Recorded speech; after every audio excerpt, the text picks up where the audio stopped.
वर्णनात्मक या विस्तृतात्मक अनुसंधान के बारे में, डिस्क्रिप्टिव अनुसंधान। इससे पहले हमने सर्वेक्षण अनुसंधान पढ़ा था। वर्णनात्मक अनुसंधान अपने आप में एक क्वांटिटिव अनुसंधान होता है, मात्रात्मक अनुसंधान होता है। हालांकि जो सर्वेक्षण अनुसंधान होता है वो भी वर्णनात्मक अनुसंधान का एक भाग होता है। कुछ विद्वान वर्णनात्मक अनुसंधान को और सर्वेक्षण अनुसंधान को एक ही मानते हैं। क्यों?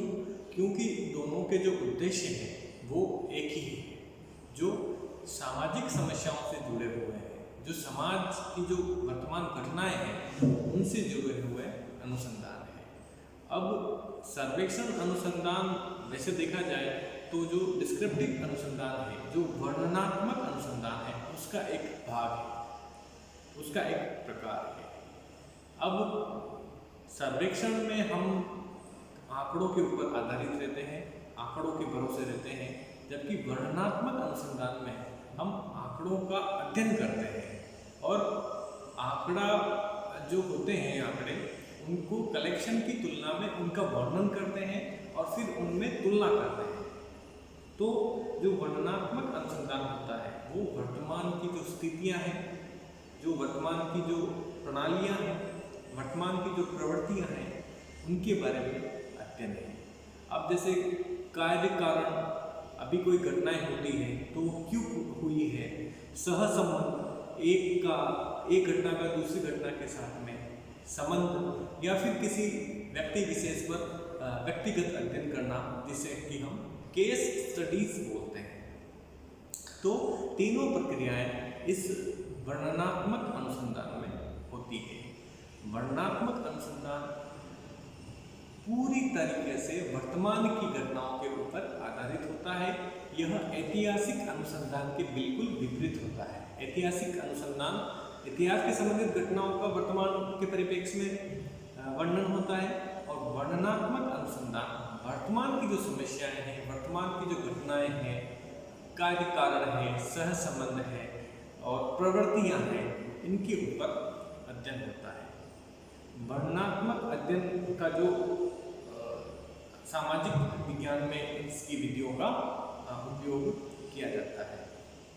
अब वर्णनात्मक अनुसंधान का अगर हम प्रोसेस की बात करें तो प्रोसेस जो प्रक्रिया है उसमें वही प्रक्रिया है जो कि सर्वेक्षण अनुसंधान की है। जैसे समस्या क्षेत्र है, उसका निर्धारण करना, समस्या की पहचान करना, फिर उसके संबंधित जो लिटरेचर है, जो अनुसंधान हुए हैं, उनको रिव्यू करना, उनका अध्ययन करना, फिर आंकड़ों का संग्रहण और उनका अध्ययन करना। और आंकड़ों के संग्रहण से पहले जो हम आंकड़ा संग्रहण की विधि है या उनके अध्ययन की विधियां हैं, उनका उपयोग करते हैं। फिर आंकड़ों का संग्रहण करते हैं। संग्रहण करने के बाद में उन आंकड़ों का विश्लेषण करते हैं। विश्लेषण के बाद में उनका प्रतिवेदन तैयार करते हैं और उनको पब्लिश करते हैं। तो यही जो प्रक्रिया जो सर्वेक्षण अनुसंधान में होती है, वही प्रक्रिया इस अनुसंधान के अंतर्गत भी होती है, वर्णनात्मक अनुसंधान के अंतर्गत भी होती है। इसमें जो चर होते हैं, जो वेरिएबल होते हैं, जो घटनाएं होती है, उनके ऊपर हमारा कंट्रोल नहीं होता है। हम नियंत्रित परिस्थितियों में इस अनुसंधान को नहीं कर सकते। हम केवल जो हमें आंकड़े मिले हैं उन आंकड़ों का वर्णन कर सकते हैं। तो कुछ परिस्थितियों में इसकी जो वैलिडिटी है या फिर इसकी जो सत्यापितता है वो सर्वेक्षण की तुलना में काफ़ी कमज़ोर हो सकती है। तो हम जो कंट्रोल्ड कंडीशन में ये अनुसंधान नहीं करते हैं। वर्णनात्मक अनुसंधान जो हमें आंकड़े प्राप्त होते हैं उनका वर्णन करके हम प्राप्त कर सकते हैं। इसमें अगर हम पुस्तकालय विज्ञान की बात करें तो पुस्तकालय विज्ञान के क्षेत्र में जैसे पाठक का सर्वेक्षण है, पुस्तकालय की जो कार्य प्रणाली है, पुस्तकालय की जो गतिविधियां हैं उनका विश्लेषण, और कर्मचारी, पाठक आदि का अभिप्रेरण, मोटिवेशन, पाठकों के मोटिवेशन के लिए, कर्मचारियों के मोटिवेशन के लिए, और जैसे अन्य और भी जो अध्ययन होते हैं उनके लिए पुस्तकालय विज्ञान के क्षेत्र में इस वर्णनात्मक विधि का अध्ययन किया जाता है। इसमें वही प्रश्नावली का भी उपयोग किया जाता है आंकड़ों के संग्रहण में, और अनुसूची का उपयोग किया जाता है। मत के संबंधित जो शीट होती है उसका उपयोग किया जाता है, रेटिंग का उपयोग किया जाता है। इसमें भी बहुत सारी विधियों का उपयोग हम कर सकते हैं।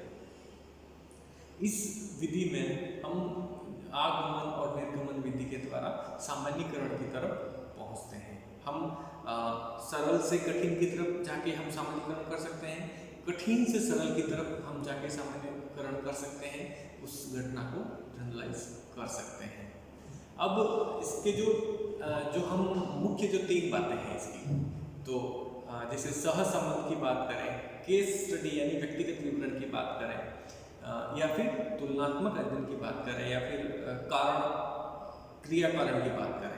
तो अब जैसे सहसंबंध की बात करें, तो जैसे किसी बालक के ऊपर हम अध्ययन कर रहे हैं कि बालक की उम्र बढ़ रही है और उम्र बढ़ने के साथ में उसका बौद्धिक विकास हो रहा है, तो उनकी दोनों की तुलना करें और उनके मध्य सहसंबंध स्थापित करें, तो उसके ऊपर हम जो अध्ययन करते हैं वह सहसंबंधात्मक अध्ययन कहलाता है।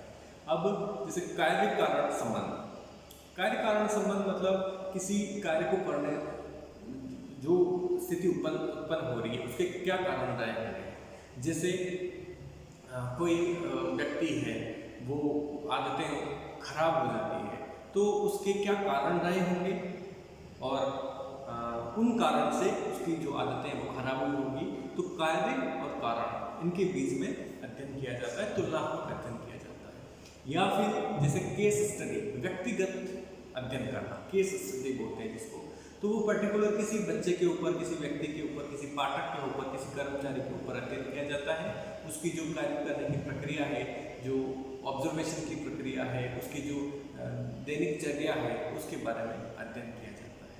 वर्णनात्मक अनुसंधान वही बात है, नाम से भी विदित है कि जो भी हमें अभिलेख प्राप्त होते हैं, जो भी हमें आंकड़े प्राप्त होते हैं, उनका वर्णन किया जाता है, और वर्णन के द्वारा हम सामान्य जो बात होती है या सामान्य जो उसको जनरलाइज किया जाता है, सामान्यीकृत किया जाता है। और ये जो वर्तमान की समस्याएं होती हैं, वर्तमान की समस्याओं के ऊपर ही आधारित होता है। वर्तमान में जो घटनाएं हो रही है वो क्यों हो रही है, जैसे क्या और क्यों, इन दोनों के ऊपर इसका अध्ययन किया जाता है। और जो भावी जो रिसर्च होने वाले हैं, जो भावी अध्ययन होने वाले होते हैं, उनके लिए एक बेसिक स्ट्रक्चर का काम करते हैं, क्योंकि ऐतिहासिक घटनाओं से वर्णनात्मक अनुसंधान का कोई लेना देना नहीं होता है। वर्णनात्मक अनुसंधान जो भावी अनुसंधान होंगे उनके लिए एक मूलभूत स्रोत का काम करते हैं, उनके लिए एक बेस का काम करते हैं। अब वर्णनात्मक अनुसंधान में हम ज़्यादा अध्ययन नहीं करेंगे, क्योंकि हमारे जो विषय जो सब्जेक्ट है इस सिलेबस में इतना दिया गया नहीं है। और तो वर्णनात्मक अनुसंधान का जो मेन जो थीम है वो यही है कि जो भी हम डाटा कलेक्शन करते हैं, उन जो आंकड़ों का वर्णनात्मक अध्ययन करना। और वर्णनात्मक अध्ययन 3 आधार पर किया जाता है, उनके मध्य सहसंबंध, उनका कार्य कारण और उनके ऊपर केस स्टडी, ये 3 इसके मुख्य आधार होते हैं। नेक्स्ट वीडियो में हम जो प्रयोगात्मक अनुसंधान है या परीक्षणात्मक अनुसंधान है, उसके ऊपर हम चर्चा करेंगे। Thank you.